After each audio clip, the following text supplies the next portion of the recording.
प्रिय भक्तगण, आज हम आपको एक कथा का श्रवण कराने जा रहे जो सुनने मात्र से आपके जीवन में सुख संपत्ति और धन की वर्षा होगी। तो चलिए कथा को प्रारंभ करते हैं। भगवान शिव माता पार्वती से कहते हैं कि यह 3 बातें मानव किसी को नहीं बतानी चाहिए। जो मानव यह 3 बातें कभी नहीं बताते वह इंसान कभी भी दुखी नहीं रहते, गरीब नहीं रहेगा। फिर माता पार्वती कहती है, हे प्राणनाथ, वह कौन सी 3 बातें हैं जिसे जान लेने से इंसान को कभी भी दुखों का सामना नहीं करना पड़ेगा। फिर भगवान शिव कहते हैं कि हे देवी, आज मैं पृथ्वी लोक पर एक सन्यासी का रूप धारण करके यह 3 बातें बताने जा रहा हूँ। कृपया आप इस कहानी को ध्यान से सुनें। अगर आप भी यह कहानी सुन रहे हैं तो पूरा सुनिएगा, कि इस कथा को आधा अधूरा छोड़कर जाने की गलती मत करिएगा, क्योंकि इस पवित्र कथा को पूरा सुनने से मनचाहा फल की प्राप्ति होती है। इसलिए इस कथा को पूरा सुने। आप शिव भक्त हैं तो भोलेनाथ का अनादर ना करें। भगवान शिव पृथ्वी लोक पर सन्यासी का रूप धारण करके आते हैं। आज इस प्यारी सी कहानी की शुरुआत करते हैं। प्राचीन समय की बात है। एक नगर में एक धनवान सेठ रहता था। उसके घर में किसी चीज़ की कोई कमी नहीं थी और उसका व्यापार भी बहुत अच्छे से चल रहा था। उसकी पत्नी भी बहुत खुश रहती थी, क्योंकि सेठ हर महीने उसके लिए नए नए गहने खरीदता था और उसके बहुत ही प्रसन्न रखता था। प्रिय श्रद्धालुओं, सेठ के घर के बगीचे में एक बट वृक्ष था। उस बट वृक्ष के नीचे एक सन्यासी अपना आसन बिछाकर ध्यान किया करते थे और सेठ और सेठानी भी दोनों उन सन्यासी को बहुत ही सेवा करते थे और उनकी देखभाल करते थे, क्योंकि वह सन्यासी कई साल भगवान शिव जो कि सन्यासी थे, वो बहुत ही खुश थे, क्योंकि उन्हें किसी चीज़ के लिए कहीं और जाने की आवश्यकता नहीं पड़ती थी, क्योंकि सेठ और सेठानी उन्हें हर दिन घर का बना हुआ स्वादिष्ट भोजन देते थे। प्रिय श्रद्धालु, सेठ की जो पत्नी थी बहुत ही सरल और भोली स्वभाव की थी। उसकी आदत थी कि वह घर की हर बात बाहर वालों को बता देती थी। एक दिन सेठ की पत्नी ने अपने पति से पूछा, प्रिय जी, आपका व्यापार कैसा चल रहा है, कमाते हैं? श्रद्धालु अपनी पत्नी का ऐसा सवाल सुनकर सेठ ने सारी बात बता दी। सेठ ने कहा, हे प्रिया, मैं अनाज का धंधा करता हूँ। मैं चंबल की घाटी से अनाज खरीदता हूँ और उसे महंगे दामों में बेच देता हूँ। प्रिय श्रद्धालुओं, अपने पति की यह बात जानकर सेठानी बहुत ही प्रसन्न हुई। उसने सोचा, मेरे पति बहुत ही बुद्धिमान है। यह बात तो पूरे नगर वालों को पता होना चाहिए कि मेरे पति कितने बुद्धिमान हैं और इतना ज़्यादा धन अर्जित करते हैं। प्रिय श्रद्धालुओं, अब सेठ की पत्नी ने पूरे नगर में यह बात फैला दी कि उसके पति इस तरीके से पैसा कमाते हैं। श्रद्धालुओं, अब क्या था, नगर के कुछ लोगों को जैसे ही यह बात पता चला कि सेठ किस प्रकार से धन अर्जित करता है, तो वे सब भी अनाज का धंधा करने लगे। प्रिय श्रद्धालुओं, अब नगर के बहुत से लोग अनाज का व्यापार करने लगे। सेठ जो पहले कम दाम में अनाज खरीदता था, वह अब अनाज महंगे दामों में बिकने लगा। सेठ का धंधा थोड़ा कम चलने लगा। उसे मुनाफा नहीं होता था। धीरे धीरे वह गरीब होता जा रहा था। सेठ का पूरा धंधा बैठ जाता है। यह देखकर बहुत ही चिंतित और दुखी हो जाता है। प्रिय श्रद्धालुओं, एक दिन की बात है कि सेठ अपने व्यापार की परेशानी से तंग आकर बगीचे में बैठ जाता है। तभी भगवान शिव जो सन्यासी थे वहाँ आते हैं और कहते हैं, सेठ जी, क्या बात है, आज आप बहुत ज़्यादा परेशान लग रहे हैं। तब सेठ बताता है कि संत महात्मा, मेरा व्यापार बहुत ही मंदा चल रहा है। मुनाफा बहुत ही कम हो गया है। नगर में बहुत से लोगों ने अनाज का धंधा शुरू कर दिया है, जिससे मेरा धंधा बैठा जा रहा है। भगवान शिव जो सन्यासी थे, सेठ जी की बातें सुनकर कहते हैं, सेठ जी, क्या आपने किसी को बताया है कि आप किस प्रकार से धन अर्जित करते हैं? किस प्रकार आप अपनी जीविका चलाते हैं? तब सेठ कहता है, हाँ संत महात्मा, मैंने अपनी पत्नी को सारी बात बताई थी। वह मुझसे पूछ रही थी कि आप इतना धन कैसे कमाते हैं। तब मैंने उसे बताया कि मैं अनाज का व्यापार करके धन अर्जित करता हूँ। प्रिय श्रद्धालुओं, अब सन्यासी को सारी बात समझ में आ जाती है। सन्यासी कहते हैं, सेठ जी, आपने बहुत बड़ी गलती कर दी। आपको सेठानी जी को यह बात नहीं बतानी चाहिए थी। आज मैं आपको यह एक कहानी सुनाता हूँ कि इस कहानी के माध्यम से मैं बताऊँगा कि चाहे कितने भी करीबी इंसान हो, यह 3 बातें कभी भी किसी को नहीं बतानी चाहिए। इससे गरीबी आपके आसपास भी नहीं बढ़। सन्यासी कहते हैं, सेठ जी, एक समय की बात है, एक नगर में एक गरीब आदमी रहता था। वह इतना गरीब था कि अपने परिवार के लिए ठीक से भोजन भी नहीं जुटा पाता था। फिर सन्यासी कहते हैं, सेठ जी, गरीबी मनुष्य के लिए एक अपमानकारी दुख था। बिना धन की गृहस्थी और घर चलाना बहुत ही मुश्किल था। फिर सन्यासी आगे कहते हैं, सेठ जी, वह गरीब आदमी जैसे तैसे अपने घर वालों का पेट पाल रहा था। कभी उनको भोजन मिल जाता था तो कभी भूखे पेट ही सोना पड़ता था। एक दिन उस गरीब आदमी की पत्नी ने कहा, हमारे पास तो धन ही नहीं है। सुबह को खा लो तो शाम की उम्मीद नहीं, शाम को खा लो तो सुबह की उम्मीद नहीं। आखिर ऐसे कब तक चलेगा? मैं जैसे तैसे करके घर चला लूँगी। आप धन कमाने के लिए परदेश चले जाएं। इस प्रकार से हमारे परिवार का गुजारा नहीं चलेगा। मनुष्य के पास चाहे कितना ही धन हो, लेकिन अगर उसके पास कोई काम नहीं हो है तो वह। अब पत्नी के बार बार कहने पर वह गरीब आदमी धन कमाने की आस लेकर घर से निकल पड़ा। वह जंगलों के रास्ते से प्रदेश के लिए रवाना हुआ। चलते चलते वह एक जंगल में पहुंच गया। दूर की यात्रा तय करके जहां जा रहा था, बेचारा थक चुका था। उसने देखा कि आगे एक छायादार बरगद का पेड़ है। उस पेड़ की लंबी लंबी शाखाएं थी, उसकी जड़ें जमीन को छू रही थी। शीतल छाया देखकर वह बेचारा गरीब आदमी उस पेड़ के नीचे बैठकर आराम करने लगा। प्रिय श्रद्धालुओं, सन्यासी आगे कहते हैं, वह गरीब आदमी वह बरगद के नीचे आराम से लेटा हुआ था। तभी उसने देखा कि कहीं से एक सांप आया और वह सांप उसी पेड़ के पर चढ़ गया और गरीब आदमी उस सांप को गौर से देख रहा था कि वह सोचने लगा कि यह सांप इस बरगद के पेड़ पर क्यों चढ़ रहा है और अब यह क्या करेगा। तभी उसने देखा कि उस पेड़ की डाल पर तोता मैना ने घोंसला था। घोंसले में तोता मैना के बच्चे रखे हुए थे। सांप को देखकर तोता मैना के बच्चे डर के मारे चिल्लाने लगे। वह गरीब आदमी देखते ही समझ गया कि यह दुष्ट सांप बच्चों को खाने आया है। सोचने लगा कि मैंने इन बच्चों को देख लिया है। यदि अगर मैं अब इन्हें नहीं बचाता हूँ तो मुझे पाप लगेगा। तो बच्चे तो बच्चे ही होते हैं, चाहे वह किसी इंसान के हो या किसी पक्षी के। बच्चों की हमेशा रक्षा करनी चाहिए। उधर एक सर्प उन बच्चों के पास पहुंच जाता है। तभी वह गरीब आदमी उठता है और फटाफट बरगद के पेड़ पर चढ़ जाता है। उसने उस सर्प को मार गिराया और नीचे फेंक दिया। फिर उसी बरगद के नीचे आकर लेट गया। तोता और मैना के बच्चे अपनी रक्षा करने वाले उस गरीब आदमी को मन ही मन बहुत ही दुआ देने लगे। श्रद्धालुओं, उसी समय तोता और मैना अपने बच्चों के पास आते हैं। अपने माता पिता को अपने पास आया देख तोता और मैना के बच्चे बहुत ही खुश होते हैं और उन्हें पूरी घटना बताते हैं कि आज इस वृक्ष के नीचे जो इंसान लेटा है वह हमारे लिए देवदूत बनकर आया है। हमें खाने के लिए एक भयंकर सांप आया था।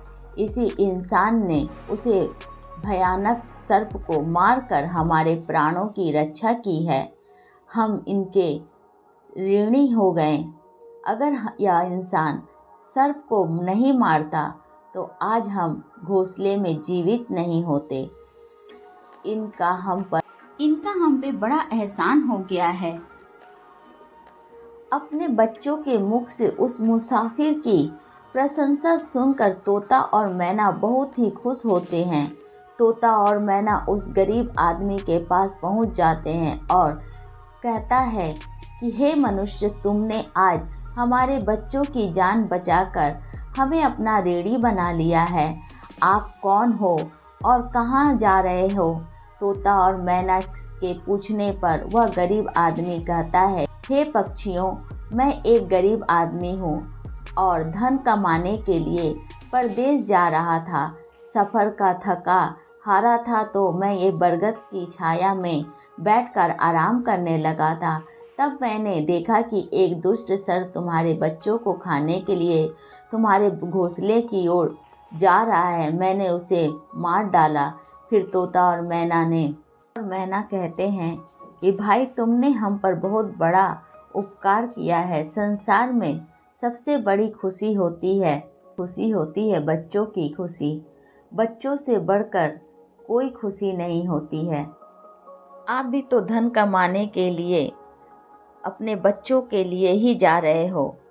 अब आपने हमारे बच्चों की जान बचाई है तो हम आपके बच्चों की भूख मिटाना चाहते हैं। तब उन्होंने बताया कि हम तोता मैना कहने को तो पक्षी है, पर हम हमेशा कीमती मोती खाते हैं और हमने सुना है कि यह मोती मनुष्यों के लिए बहुत ही मूल्यवान होते हैं। हम तुम्हें कुछ मोती देते हैं, तुम उन्हें बेचकर बाजार से कुछ खाने पीने का सामान ले आओ और आज से तुम यही रहकर हमारे बच्चों की देखभाल करते रहना। हम तुम्हें इसी तरह से रोज यह कीमती मोती ला कर देते रहेंगे। तोता और मैना की बात सुनकर वह गरीब आदमी खुश हो गया। सोचता है कि अगर हमें यही धन मिलेगा तो हम बाहर क्यों जाएंगे। प्रिय श्रद्धालुओं, वह आगे कहता है कि सेठ जी, वह गरीब आदमी तोता से कुछ मोती लेकर बाजार गया और अपने खाने पीने का सामान खरीद कर लाया। उस वृक्ष के नीचे उसने एक झोपड़ी बना ली और वहीं रहने लगा और तोता मैना के बच्चों की देखभाल करने लगा। अब तोता मैना और निश्चिंत हो गए। उन्हें लगा कि उनके बच्चों की रक्षा करने वाला मिल गया था। अब वे निश्चिंत होकर भोजन के लिए सुबह अपने घोंसले से उड़ जाते और शाम को लौट कर आते। अपने बच्चों के घोंसले में सुरक्षित देखकर वे बहुत खुश होते थे और उस गरीब आदमी का धन्यवाद करते थे और उसे कुछ मोती ला कर देते थे। इस तरह धीरे धीरे तोता और मैना के नौकरी करते हुए उस गरीब व्यक्ति को 2 महीने बीत गए थे। इधर तोता और मैना के बच्चे भी बड़े हो गए थे। अब उस गरीब आदमी को अपनी पत्नी और बच्चे की याद आने लगी। एक दिन उसने तोता और मैना से कहा कि हम अपने घर जाना चाहते हैं, पता नहीं हमारी पत्नी और बच्चे कैसे हैं। तब तोता और मैना बोले कि भाई, अब तुम निश्चिंत होकर अपने घर जाओ और अपने बच्चों के साथ रहो। हमारे बच्चे भी अब उड़ने के काबिल हो गए हैं, अब कोई भय नहीं है। तुम अपनी पत्नी और बच्चों को देखो। कभी तुम्हें हमें मिलने का मन हो तो इसी स्थान पर आ जाना। श्रद्धालुओं, इतना कहकर तोता और मैना उस गरीब आदमी को ढेर सारा मोती दे देते हैं और वह गरीब आदमी अपनी मोतियों को अपने साथ लेकर घर पहुंचता है। उसे वह मोती अपनी पत्नी को दिखाया तो उसकी पत्नी प्रसन्न हो गई और उसने पूछा, पतिदेव, आप इतनी कीमती मोती कहाँ से लेकर आए हो? तब उस आदमी ने बताया कि मैं बीते 2 महीनों से मैं तोता और मैना के यहाँ नौकरी कर रहा था। उन्होंने ही मुझे यह कीमती मोती दिया है। यह मोती बहुत ही कीमती और अनमोल है। इन्हें बेचकर हम अपना घर बड़ा बनवाएंगे, अपने बच्चों के लिए अच्छे वस्त्र ला कर देंगे, तुम्हारे लिए भी नए नए गहने बनवाएंगे। प्रिय श्रद्धालुओं, भगवान शिव सन्यासी के रूप में कहते हैं, सेठ जी, अब वह आदमी उन मोतियों को बेचकर बाजार से अपने घर का सारा जरूरी सामान ले आया और अपना नया घर बनवाने लगा। वह आराम की जिंदगी जीने लगा। प्रिय श्रद्धालुओं, उस नगर के राजा एक अजीब रोग से ग्रस्त हो गया। दूर दूर से बड़े बड़े वैद्य राजा को देखने आए। दूर दूर से वैद्य आए और राजा को देखने आए तो अपने अपने तरीके से उनका इलाज शुरू कर दिया, लेकिन राजा के स्वास्थ्य पर कोई सुधार नहीं हुआ। तब जब किसी का इलाज से राजा ठीक नहीं हुए तो एक वैद्य ने राजा से कहा, महाराज आपकी जिंदगी बच सकती है, अगर आपको तोते के बच्चे की मांस मिल जाए तो आप हमेशा के लिए ठीक हो जाएंगे। इस प्रकार वैद्य की बात सुनकर राजा प्रताप सिंह ने अपने राज्य में घोषणा करवा दी कि जो कोई उसे तोता ला कर देगा, उसे तोते के बच्चे को ला कर देगा, उसे वो सोने के सिक्के दिए जाएंगे। प्रिय श्रद्धालुओं, धीरे धीरे यह बात पूरी राज्य में फैल गई। जब सब लोग तोते की तलाश में इधर उधर लग गए पर किसी को तोता नहीं मिला। एक दिन गरीब आदमी की स्त्री अपने पड़ोस में कुछ स्त्रियों के साथ बैठकर बात कर रही थी। कुछ घर गृहस्थी की बातें हो रही थी। बातों ही बातों में तोते की चर्चा छिड़ गई। एक स्त्री बोली, बहन क्या तुम्हें पता है कि राजा साहब ने तोते के बच्चे लाने का आदेश दिया है। तोता लाने को कोई आसान काम नहीं है। जब गरीब आदमी की पत्नी ने सुना कि राजा साहब बीमार हैं और उन्होंने घोषणा किया है कि जो कोई उन्हें तोता का बच्चा ला कर देगा उसे सोने के सिक्के से मालामाल कर देंगे। यह सुनकर उस गरीब आदमी की पत्नी ने कहा, अरे बहनों, तोता लाना को कौन सी बड़ी बात है। मेरे पति तोते के 2 महीने तोता और मैना की नौकरी करके आए हैं, वह एक नहीं कई तोते ला सकते हैं। इतना कहने के बाद वह अपने घर चली गई। नगर की स्त्रियों ने उसकी बात सुनी और अपने पतियों से बताई। धीरे धीरे यह बात पूरे नगर में फैल गई। राजा ने भी सुना कि उस राज्य के एक व्यक्ति है जो तोता और मैना के पास नौकरी करके आया है। राजा ने अपने सैनिकों को आदेश दिया कि उस आदमी को पकड़ कर लाए और उससे कहे कि वह एक तोता का बच्चा ला कर दे। राजा ने कहा, इसके बदले हम तुम्हें मुंह मांगा इनाम देंगे। यह सुनकर वह आदमी घबरा गया और बोला, महाराज आप मेरे प्राण ले लो, पर मैं आपको तोता का बच्चा लाकर नहीं दे सकता। मैंने तो उनकी जान बचाई है। एक रक्षक भक्षक कैसे बन सकता है। उसके इनकार करने पर राजा प्रताप सिंह बहुत ही नाराज हुए और बोले, अगर तुमने हमारी बात नहीं मानी और तोता का बच्चा लाकर नहीं दिया तो हम तुम्हारी पत्नी और बच्चों को मरवा देंगे। प्रिय श्रद्धालुओं, फिर भगवान शिव रूपी सन्यासी कहते हैं कि मनुष्य सबसे ज़्यादा कमज़ोर तब पड़ता है जब उसके बच्चों को सुरक्षा की बात आ जाए। राजा की बात सुनकर वह गरीब आदमी बहुत घबरा गया। उसने सोचा कि अब मुझे किसी तरह भी तोते के बच्चे को लाकर राजा को देना ही होगा। वह घर आया और अपनी पत्नी को डांटने लगा, तुमने यह क्या कर दिया। तुम्हें बिल्कुल भी समझ नहीं है हम क्या करते हैं और हाँ कहाँ जाते हैं। तुमने यह बातें नगर की स्त्रियों को क्यों कही। धीरे धीरे यह बात राजा प्रताप सिंह तक पहुंच गई है। अब बताओ मैं क्या करूं। तोता और मैना ने हमें खाने को भोजन, रहने का नया घर और पहनने को अच्छे वस्त्र दिए और उनके साथ गद्दारी मैं कैसे कर सकता हूँ। तुमने यह बात उन महिलाओं को बताकर बहुत बड़ी भूल कर दी है। वह व्यक्ति कहता है, प्रिय अपने घर की कुछ बातें दूसरों से कभी नहीं करनी चाहिए। पहली बातें, आपके घर में कितना धन है, आपकी क्या कमाई का स्रोत है, यह बातें दूसरों को कभी भी नहीं बतानी चाहिए। दूसरी बातें, घर में आपसी प्रेम की बातें, पति पत्नी के प्रेम की बातें बाहर वालों से के सामने नहीं करनी चाहिए। तीसरी बातें, आपसी लड़ाई झगड़े मतभेद मान अपमान की बातें भी दूसरों से के सामने कभी नहीं करनी चाहिए, वरना लोग हमारी गुप्त बातें जानकर हमारी कमजोरी को समझकर हमारा फ़ायदा उठाते हैं। चौथी बातें, अपनी कमजोरी दूसरों के सामने न बताएं और अपनी उन्नति का राज किसी को ना बताएं। जिन बातों को कहने से आपके परिवार पर दुख आ सकता है, वे बातें कभी भी बाहर नहीं करनी चाहिए।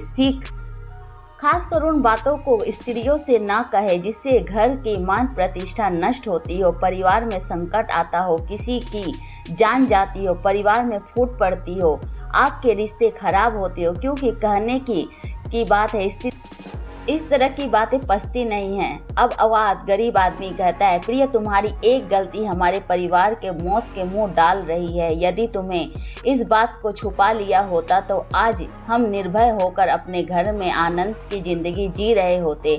अब राजा की आज्ञा कर तोता का बच्चा लाकर राजा को देना पड़ेगा, लेकिन ऐसा करने से मैं पापी कहलाऊंगा। जिन बच्चों की मैंने इतने दिन देखभाल की, उन्हें जिन्हें मरने से मैंने बचाया, अब उनके किस प्रकार मौत के मुंह में डाल सकता हूँ। पत्नी कहने लगी, पतिदेव अब जो भी हो, हमें अपने बच्चों की जिंदगी बचानी है, आपको यह पाप करना पड़ेगा। प्रिय श्रद्धालुओं, अब तो बड़ा लाचार होता हुआ वह गरीब आदमी जंगल की ओर चल पड़ा जहाँ वह तोता के बच्चे की देखभाल करता था। उधर जब तोता और मैना और उनके बच्चों ने उस गरीब आदमी को अपने पास आता हुआ देखा तो वह बड़े खुश होने लगे और बच्चों को अत्यंत खुश देखकर तोता और मैना कहने लगे, अरे बच्चों, इतने खुश क्यों हो रहे हो?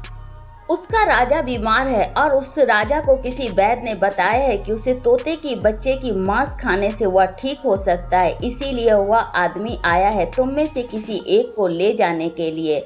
यदि तुम में से कोई एक जाने के लिए तैयार हो तो तुम उसके साथ जा सकते हो, लेकिन ध्यान रखना, तुम में से यदि कोई भी गया तो फिर वापस वह लौट कर नहीं आएगा। तब वह तोता और मैना के बच्चे कहते हैं, माता पिता, एक बार यह आदमी जो है इसने हमारी जान बचाई है, तो हमें भी इस समय उसका साथ देना होगा। इस समय वह बड़ी मुसीबत में है और हमें उसका साथ देना चाहिए। उधर वो आदमी बरगद के पेड़ के नीचे आता है और बैठ जाता है और तोता और मैना की अपने दुख की बात बताता है। हे भाई, तुम दुखी ना हो, तुम चिंता ना करो, हमारे बच्चे तुम्हारे साथ जाने के लिए तैयार है। तुम चाहो तो इसमें से किसी एक को लेकर जा सकते हो। वह आदमी उसमें से एक बच्चे को लेकर लौट जाता है और ले जाकर राजा को दे देता है। राजा उस तोते के बच्चे को एक पिंजरे में बंद कर देता है और अपने नौकर को उससे रखने के लिए कहता है। राजा कहता है कि हम सुबह उठेंगे और इसके मांस को खा जाएंगे। प्रिय श्रद्धालु, अब क्या होता है, राजा का एक पुत्र था जो पशु पक्षियों को बहुत अधिक प्रेम करता था। उसे यह पता नहीं था कि यह तोता का बच्चा उसके पिता खाने वाले हैं और वह उसी तोते के बच्चे के पिंजरे के पास अपने मित्रों के साथ खेल रहा होता है। तभी राजकुमार का एक मित्र कहता है, मित्र, यह तोते का बच्चा कितना सुंदर है, इसे पिंजरे में रखना उचित नहीं है, इसे बाहर निकालो। जैसे ही वह पिंजरा खोलता है, तोता का बच्चा आकाश में उड़ जाता है। धीरे धीरे यह बात राजा तक पहुंचती है। आपके राजकुमार ने उस तोते को छोड़ दिया है, आपका प्राण बचाना अब बड़ा ही मुश्किल है। यह सुनकर राजा को बहुत गुस्सा आया। उसने तुरंत राजकुमार को बुलाया और गुस्से से कहा, अरे नादान पुत्र, तूने उस तोते के बच्चे को क्यों छोड़ दिया? राजकुमार बहुत घबरा गया और बोला, पिताजी, मुझे क्या पता था कि वह उड़ जाएगा, मैं तो उसके साथ खेलना चाहता था। अपने पुत्र की यह बात सुनकर राजा को और भी गुस्सा आया। उन्होंने उस नगर से निकलने का आदेश दिया। प्रिय श्रद्धालुओं, अब राजा के सैनिक राजकुमार को नगर की सीमा से बाहर छोड़ देते हैं। उधर वह तोते का बच्चा उड़कर अपने माता पिता के पास पहुंचता है और उन्हें सारी बात बताता है कि राजा के बेटे ने उसे आज़ाद कर दिया। तोता और मैना ने जब अपने बच्चे को देखा तो कहा, पुत्र, राजा ने तुम्हें तो आज़ाद कर दिया, लेकिन वह खुद संकट में फंस गया है। उसके दुष्ट पिता ने उसे नगर से बाहर निकाल दिया है। अब उनकी जिंदगी की जिम्मेदारी तुम्हारे ऊपर है। तुम जाओ और उनकी मदद करो। प्रिय श्रद्धालुओं, तोता राजकुमार की मदद करने के लिए उनके पास पहुंच जाता है। राजकुमार उसे देख, यह तो वही पक्षी है जिसे मैंने पिंजरे से आज़ाद किया था। राजकुमार कहता है, तुम्हारी वजह से मुझे मेरे पिता ने नगर से निकाल दिया है। अब तुम ही बताओ कि मैं क्या करूं, कहाँ जाऊं? तो तोता कहता है, मित्र, तुम चिंता मत करो, तुमने मेरी जान बचाई है, इसीलिए मैं तुम्हारी मदद करने आया हूँ। दुख सुख मैं तुम्हारे साथ रहूँगा। श्रद्धालुओं, अब राजकुमार खुश हो जाता है क्योंकि उसे कम से कम एक साथी तो मिल ही गया है।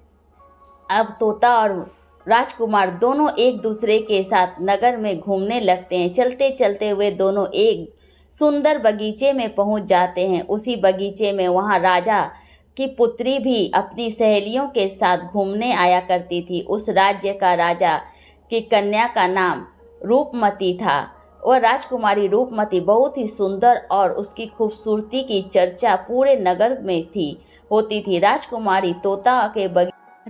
और तोता दोनों बगीचे में बैठे हुए थे। राजकुमारी को देखकर राजकुमार वृक्ष के पीछे छुप जाता है और तोता राजकुमारी के सामने पहुंच जाता है। राजकुमारी उस सुंदर तोते को देखकर मोहित हो जाती है। वह उससे पकड़ना चाहती है, लेकिन तोता उनकी पकड़ में नहीं आता है। यहाँ राजकुमारी रूपमती की सुंदरता पर मोहित हो जाता है। प्रिय श्रद्धालुओं, कुछ समय बगीचे में टहलने के बाद राजकुमारी अपने महल लौट जाती हैं। राजकुमार पूरी तरह से राजकुमारी पर मोहित हो गया था।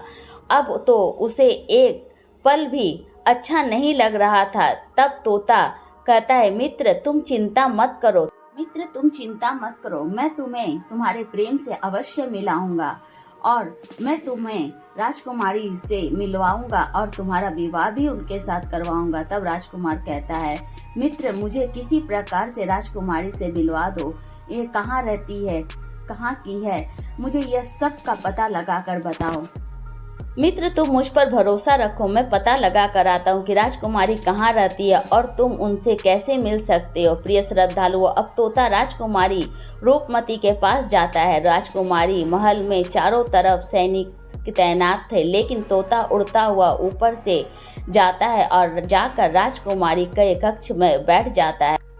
तोता वहां से सारा नज़ारा देखता है और सारी बात राजकुमार को बताता है कि महल में जाकर राजकुमारी से मिलना बहुत मुश्किल है। तोता कहता है, तुम एक काम करो, अपना रुमाल मुझे दे दो, तुम्हारा रुमाल आज राजकुमारी के पास पहुंचा दूंगा और उसकी चुनरी ले आऊंगा। प्रिय श्रद्धालुओं, अब रात में तोता राजकुमार का रुमाल लेकर राजकुमारी के पास रख आता है और राजकुमारी की चुनरी साथ में ले जाता है। सुबह जब राजकुमारी रूपमती जागती हैं तो देखती हैं कि उनकी चुनरी गायब है और उनके पास एक रुमाल रखा हुआ है। राजकुमारी तुरंत समझ जाती है कि रात में कोई पुरुष उनके कक्ष में आया था। उसने देखा कि चुनरी गायब है और उसकी जगह किसी पुरुष का रुमाल रखा हुआ है। राजकुमारी बहुत व्याकुल हो जाती हैं और अपने सभी सिपाहियों को सावधान कर देती हैं। वह सिपाहियों से पूछती हैं कि रात में उनके पास कौन आया था, लेकिन किसी के पास कोई जवाब नहीं होता है। अब राजकुमारी के कक्ष में सुरक्षा और बढ़ा दी जाती है। प्रिय श्रद्धालुओं, अगली रात फिर तोता राजकुमारी के कक्ष में जाता है और अपने मित्र द्वारा लिखी हुई चिट्ठी को राजकुमारी के पास रख आता है। अगले दिन जब राजकुमारी जागती हैं और चिट्ठी पढ़ती हैं तो उनमें लिखा होता है कि राजकुमारी, मैंने जब से तुम्हें देखा है मैं तब से तुम्हारा हो गया हूँ। मैं तुमसे विवाह करना चाहता हूँ। अगर तुम्हें मुझसे मिलना है तो अपने बगीचे में आ जाना, मैं वहाँ तुम्हें मिल जाऊँगा। अब राजकुमारी अपनी सहेलियों के साथ बगीचे में पहुँच जाती है, लेकिन वहाँ उसे कोई पुरुष नहीं नजर आता है। वहाँ सिर्फ वह तोता घूमता हुआ होता है जिसे उसने उस दिन वहाँ देखा था। तब तोता कहता है, राजकुमारी तुम जिसे ढूंढ रही हो मैं तुम्हें उससे मिला सकता हूँ, लेकिन पहले तुम मुझे वचन दो कि यह बात तुम अपने पिता को नहीं कहोगी और मेरे मित्र को बंदी नहीं बनवाओगी। राजकुमारी वचन दिया कि वह उसे बंदी नहीं बनवाऊंगी, मुझे उससे मिलवाओ। मैं भी देखना चाहती हूँ कि वह कौन है जो इतने सख्त पहरे के बावजूद भी मेरे कक्ष में पहुँच गया। तब तोता ने अपने मित्र राजकुमार को बुलाया और श्रद्धालुओं, राजकुमार भी देखने से बहुत सुंदर था। उसकी सुंदरता देखकर राजकुमारी भी उससे पर मोहित हो गई तब राजकुमार आता है और राजकुमारी के पास बैठकर बड़े ध्यान से उसे सुंदर चेहरे को निहारने लगता है। तब राजकुमारी कहती है कि तुम कौन हो और इतने कड़े पहरे के बावजूद भी तुम मेरे कक्ष में कैसे आए? तुम कौन हो और इतने कड़े पहरे के बावजूद भी तुम मेरे कक्ष तक कैसे पहुंच गए? जब दिल में प्रेम होता है तब कोई कार्य असंभव नहीं होता है। जब से मैंने तुम्हें देखा है तब से मैं तुमसे प्रेम करने लगा हूँ, तुमसे विवाह करना चाहता हूँ। श्रद्धालु राजकुमारी ने पूछा, तुम कौन हो और कहाँ से आए हो? राजकुमार ने अपनी पूरी कहानी उसे सुनाया। राजकुमारी की कहानी सुनने के बाद राजकुमारी मन में उसके लिए सहानुभूति हो गई और अब वो रोजाना राजकुमारी रूपमती उस राजकुमार से मिलने उस बगीचे में आया करती थी। एक दिन राजकुमारी ने कहा, राजकुमार, मेरे पिता कभी भी तुम्हारे साथ मेरा विवाह नहीं करेंगे। इससे अच्छा तो है कि हम कहीं दूसरी जगह चले जाएं, भाग जाएं और एक दूसरे के साथ विवाह करके वहां पे प्रेम पूर्वक अपना जिंदगी जिए। प्रिय श्रद्धालुओं, अब वही हुआ। राजकुमार और राजकुमारी दोनों एक घोड़े पे सवार होते हैं और वहां से एक दूसरे के साथ भाग जाते हैं। काफी दूर जाने के बाद वे एक दूसरे के साथ काफी दूर चले जाते हैं और एक छोटा सा झोपड़ी बनाते हैं और एक दूसरे के साथ विवाह करके वहीं पे रहने लगते हैं।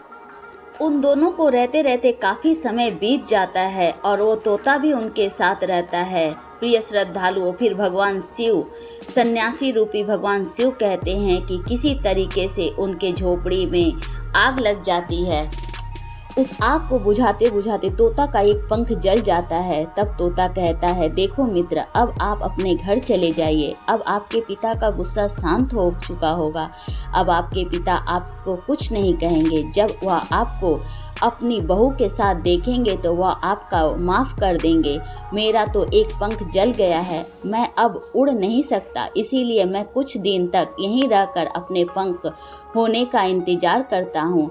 जब मेरा पंख दोबारा उग जाएगा तो मैं आपसे मिलने के लिए जरूर आऊँगा। प्रिय श्रद्धालुओं, इस प्रकार से वह दोनों राजकुमार और उनकी पत्नी अपने नगर के लिए चल देते हैं। चलते चलते रास्ते में एक नदी पड़ती है। उस नदी के पर नावी नाव चलाता था। राजकुमार अपनी पत्नी को लेकर नाव पर बैठ जाता है। जैसे ही नाव नदी के बीच पहुंचती है तो राजकुमार देखता है कि चूहा बार बार नाव में चढ़ आता है, लेकिन वह नाव को उसे हटा तब नाव पर एक चूहा आ जाता है। बार बार नावी उसे चूहे को हटाता हुआ पानी में डाल देता है, बार बार उसे हटाता है। ऐसा देखकर राजकुमार कहता है, अरे यह नाव इस चूहे को इस तरीके से हटाओगे तो वह तो पानी। कई बार नावी उस चूहे को हटा देता है। राजकुमार कहने लगा कि अरे बेचारा इस प्रकार तो जल में डूबकर मर जाएगा, या अपने प्राणों की रक्षा करने के लिए इस नाव पर चढ़ रहा है, इसे चढ़ जाने दो। जब राजकुमार नावी से कहता है आप इस चूहे को चढ़ जाने दो, तब नावी उस चूहे को अपने नाव पर चढ़ जाने दिया। जैसे ही चूहा नाव के अंदर गया वह अंदर जाकर छुप गया। थोड़ी देर बाद ही उन्होंने देखा कि नाव के अंदर धीरे धीरे पानी आने लगा। प्रिय श्रद्धालुओं, उसी चूहे ने नाव को काटकर उसमें एक छेद कर दिया था, जिससे नाव में पानी भरने लगा। जब नाव पानी भरने लगा तब नाव पानी में डूबने लगा। धीरे धीरे जब नाव पूरी तरह से पानी में डूब गया तो उसी समय राजकुमार और राजकुमारी पानी में बहने लगे। अब पानी के तेज बहाव के कारण राजकुमार पानी में तैरता हुआ दूर चला गया। राजकुमारी भी उसी पानी में तैरता हुआ राजा के बगीचे में पहुंच गई। पानी का तेज बहाव के कारण राजकुमार पानी में बहता हुआ कहीं दूर चला गया और राजकुमारी रूपमती भी पानी में बहती हुई राजा के बगीचे में पहुंच गई। जब बगीचे का माली राजकुमारी को बेहोश पड़ा हुआ नदी के किनारे देखता है तो वह इस खबर को सबसे पहले राजा तक पहुंचाता है। राजा जब उस सुंदर सी लड़की को देखता है तो उसके ऊपर मोहित हो जाता है और उस सुंदर राजकुमारी को राजा अपने राजमहल में ले आता है और उसे अपने राजवैद्य से उसका इलाज करवाता है। प्रिय श्रद्धालुओं, कुछ दिन बीतने के बाद जब राजकुमारी ठीक हो जाती हैं तो वह देखती हैं कि एक दिन वह राजा उनके करीब खड़ा है। राजा ने पहले ही राजकुमारी रूपमती के चेहरे को निहार रखा था, लेकिन अब वह राजकुमारी के साथ विवाह करना चाहता था। राजा कहता है कि हे राजकुमारी, तुम्हारा तो अब इस दुनिया में कोई नहीं है, इससे अच्छा तुम मेरी रानी बन जाओ। मुझसे विवाह करके मेरी रानी बनकर मेरे इस बड़े से महलों में आराम से रहो। प्रिय श्रद्धालुओं, राजकुमारी रूपमती बहुत ही बुद्धिमान थी। वह अपने मन में यह विचार करने लगती हैं कि यदि इस समय उन्होंने राजा को मना किया तो राजा उनके साथ जबरदस्ती करेंगे। इसलिए उसने राजा से कुछ दिनों का समय मांग लिया और कहा, राजा साहब, कुछ दिन ठहर जाओ, उसके बाद मैं आपके साथ विवाह कर लूँगी। अब वह उसी महल में रहने लगती हैं और उसी महल में रहकर गरीब असहाय लोगों को भोजन करवाने लगती हैं। प्रिय श्रद्धालुओं, अब क्या था, उसका पति जो राजकुमार था, जो पानी में बह गया था, वह बेचारा मुसीबत इधर उधर भटकता हुआ भोजन की तलाश में वहीं पहुंच जाता है जहां पे राजकुमारी गरीबों को भोजन कराती हैं। भोजन की तलाश में वह राजकुमार भी वहां पहुंच जाता है। राजकुमारी जैसे ही राजकुमार को देखती है वह पहचान लेती है और उनके आंखों में आंसू आ जाता है। प्रिय श्रद्धालुओं, फिर राजकुमारी उस राजकुमार को एकांत में बुलाती है और उससे सारी बात बताती है और कहती हैं कि हे स्वामी, आप यहीं पे रहकर इस राजा के यहाँ पे नौकरी करिए। जब हमें मौका मिलेगा तो फिर हम यहाँ से भाग चलेंगे। प्रिय श्रद्धालुओं, फिर राजकुमार राजकुमारी के बात से सहमत हो गया और राजा का नौकर बनकर उसी महल में रहने लगा और राजकुमारी की सहायता करने लगा और गरीब लोगों को भोजन परोसने लगा। लेकिन राजा को यह पता नहीं था, प्रिय श्रद्धालुओं, राजा को यह पता नहीं था कि वह राजकुमार उसका पति है। वह तो बस उसे अपना नौकर समझता था। इस प्रकार से राजकुमारी रूपमती और राजकुमार दोनों साथ साथ पक्षियों को दाना चुगाते हैं। और एक दिन, प्रिय श्रद्धालुओं, एक दिन वही तोता उस राजा के वहाँ दाना चुगने आता है। अब वह जो तोता था जिसका पंख जल गया था, अब उसके नए पंख निकल आए थे। जब वह दाना चुगने आता है और राजकुमारी और राजकुमार को देखता है तो देखते ही उन्हें पहचान लेता है। और जैसे ही राजकुमारी उस तोते को देखती है, उनकी आंखों में आंसू झलक आते हैं। फिर उन्होंने तोता को सारी कहानी बताई और बताया कि किस प्रकार से वह यहाँ पे फंस गए हैं। राजा को भी यह पता नहीं है कि वह पति पत्नी हैं। सारी बात सुनकर तोता कहता है कि राजकुमार, आप चिंता मत करिए। आज रात जब राजा के सैनिक नींद से सो जाएंगे तब मैं आपको यहाँ से निकाल कर आपके पिता के घर छोड़ आऊँगा। वही होता है प्रिय श्रद्धालुओं, अब वही होता है जो तोता ने जैसा कहा था। जैसे ही रात होता है तो राजकुमार और राजकुमारी उस महल से बाहर निकल आते हैं और उसी समय, उसी रात के अंधेरे में राजकुमार अपने पिता राजा प्रताप सिंह के यहाँ पहुँच जाता है। और जैसे ही वह राजकुमार अपनी पत्नी को साथ लेकर अपने पिता के पास पहुँचता है तो राजा प्रताप सिंह अपने पुत्र और अपने पुत्रवधू को देखकर बहुत ही ज़्यादा प्रसन्न होते हैं।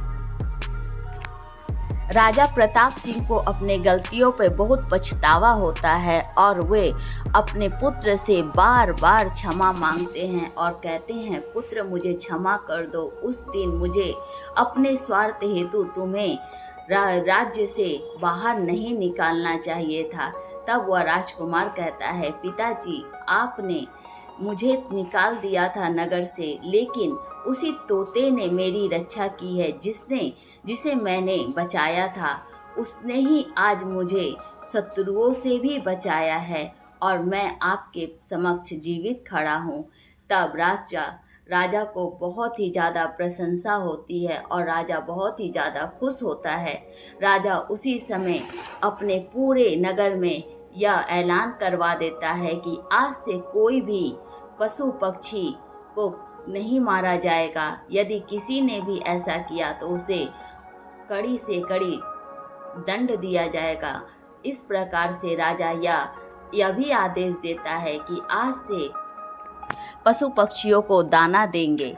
इस प्रकार से सन्यासी रूपी शिव जी